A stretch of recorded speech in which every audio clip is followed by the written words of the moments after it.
ನಿಮಗೆ ತಿಳಿದಿರಬೇಕು, ಹುಲಿಕಟ್ಟೆ ಸಂಸ್ಥಾನ ಅಂದ್ರೆ ಶಾಸಕ ಬಾಲಕೃಷ್ಣರ ಕುಟುಂಬದ ಆಡಳಿತ. ಅಲ್ಲಿ ಇವರ ಮುಂದೆ ಯಾರು ಕೈಕಟ್ಟಿ ಜಿ ಹುಜೂರ್ ಎನ್ನುವವರು ಅವರಿಗೆ ಮಾತ್ರ ಸ್ಥಾನಮಾನ, ಇಲ್ಲವಾದರೂ ಇಲ್ಲ ಎಂದು ಕಾಂಗ್ರೆಸ್ನ ಹಿರಿಯ ದಲಿತ ಮುಖಂಡ ಮಾಡಬಾಳ ಸಿ ಜಯರಾಮ್ ಶಾಸಕರ ಕುಟುಂಬದ ವಿರುದ್ಧ ಕಿಡಿಕಾರಿದರು. ಪಿಕಾರ್ಡ್ ಬ್ಯಾಂಕಿನ ಮುಂದೆ ಪಿವಿ ಸೀತಾರಾಮ್ ಪತ್ನಿ ನಿರ್ಮಲಾ ಸೀತಾರಾಮ್ ಅವರು ನಾಮಪತ್ರ ಸಲ್ಲಿಸಿದ ನಂತರ ಅವರೊಂದಿಗೆ ಪತ್ರಿಕಾಗೋಷ್ಠಿಯಲ್ಲಿ ಮಾತನಾಡಿದರು. ನಮ್ಮ ತಂದೆಯವರ ಕಾಲದಿಂದಲೂ ನಾವು ಷೇರುದಾರರು 10 ರೂಗಳಿಂದ 1,000 ಷೇರು ಹೆಚ್ಚಿಸಿದಾಗಲೂ ನಾವು ಸದಸ್ಯರಾಗಿ ಉಳಿದಿದ್ದೇವೆ. ನಮ್ಮ ಸಹೋದರ, ನಾನು, ಬಾವಮೈದ ಷೇರುದಾರರು 6,000ಕ್ಕೂ ಅಧಿಕ ಷೇರುದಾರರ ಸದಸ್ಯರ ಸಂಖ್ಯೆ ಇಂದು 262 ಮಾತ್ರ ಉಳಿದಿದೆ.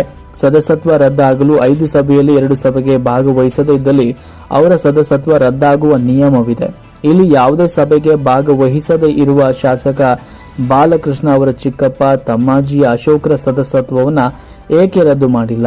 ಇದರ ಅರ್ಥ ಏನಂದ್ರೆ, ತಾಲೂಕಿನ ಯಾವುದೇ ಸಹಕಾರಿ ಸಂಘದಲ್ಲಿ ಅವರ ಸದಸ್ಯತ್ವ ಉಳಿಯಬೇಕಾದ್ರೆ ಹುಲಿಕಟ್ಟೆ ಸಂಸ್ಥಾನಕ್ಕೆ ಎದುರು ಮಾತನಾಡಿದ್ರೆ, ಅವರ ಮುಂದೆ ಇನ್ನರಟು ಮಾಡಿ ನಿಂತರೆ ಅವರ ಸದಸ್ಯತ್ವ ರದ್ದಾಗುತ್ತೆ. ಅವರ ಮುಂದೆ ಕೈಕಟ್ಟಿ ನಿಂತು ಅವರ ಮಾತಿಗೆ ಕೋಲೆ ಬಸುವಂತಹ ತಲೆ ಅಲ್ಲಾಡಿಸಿದ್ರೆ ಮಾತ್ರ ನಿಮ್ಮ ಸದಸ್ಯತ್ವ ಮತ್ತು ಓಟಿನ ಅವಕಾಶ ಲಭಿಸುವುದು. ಇದೊಂದು ಸಹಕಾರಿ ಕ್ಷೇತ್ರವನ್ನ ಮಾಫಿಯಾ ತರಹ ಬೆಳೆಸುವ ಪ್ರಯತ್ನ. ಇದಕ್ಕೆ ವಿರೋಧ ಪಕ್ಷದ ಬಿಜೆಪಿಯ ಪ್ರಸಾದ್ ಗೌಡ, ಜೆಡಿಎಸ್ನ ಮಾಜಿ ಶಾಸಕ ಮಂಜು ಧ್ವನಿ ಎತ್ತಬೇಕು. ಅವರ ಕಾರ್ಯಕರ್ತರು ಇಲ್ಲಿ ಸದಸ್ಯರಿರುವವರು ಎಂದು ಕಿಡಿಕಾರಿದರು. ಮುಂದುವರಿದ ಅವರು, ಕುಟುಂಬದವರೇ ಅಧ್ಯಕ್ಷರು ಆಗಬೇಕೆ? ಜೀವಮಾನ ಪರ್ಯಂತ ಜೋಡೆತ್ಕೊಂಡು ದಲಿತ ವರ್ಗ ಅಲಿಯಬೇಕೆ? ಇವರಿಗೆ ಹೆಬ್ಬೆಟ್ಟು ಸಂಸ್ಕೃತಿಯವರನ್ನ ಸದಸ್ಯರನ್ನಾಗಿಸಿಕೊಂಡು ಇವರೇ ಅಧಿಕಾರದಲ್ಲಿರಲು ಬಯಸುವುದು ಎಷ್ಟು ಸರಿ?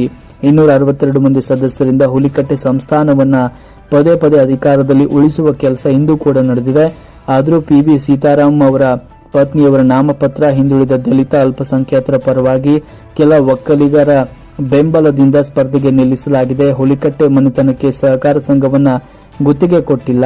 ಸಹಕಾರ ಇಲಾಖೆ ತನಿಖೆ ನಡೆಸಿ ಸದಸ್ಯರನ್ನ ಅನರ್ಹಗೊಳಿಸುವ ಅವರ ಕ್ರಮವನ್ನು ಪತ್ತೆ ಹಚ್ಚಿ ಅಲ್ಲಿಯವರೆಗೂ ಚುನಾವಣೆ ಸ್ಥಗಿತಗೊಳಿಸಿ ಅಲ್ಪ ಸದಸ್ಯರಿಂದ ತಮ್ಮವರನ್ನೇ ಉಳಿಸಿಕೊಂಡು ಮತ ಪಡೆದು ಅಕ್ರಮ ಗೆಲ್ಲುವಗೆ ನಾವು ವಿರೋಧ ವ್ಯಕ್ತಪಡಿಸುತ್ತೇವೆ ಎನ್ನುವ ವಿವರಗಳನ್ನು ನೀಡಿದರು.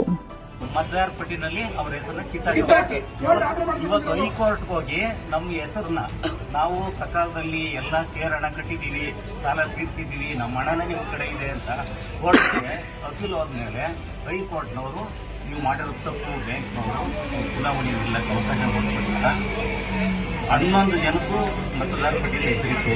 ಈಗ ಕೋರ್ಟ್ ಆದೇಶದಂತೆ 12ನೇ ಅವ್ರನ್ನ ಮತದಾರ ಪಟ್ಟಿ ಸೇರಿಸಿ ಹೈಕೋರ್ಟ್ ಆದೇಶ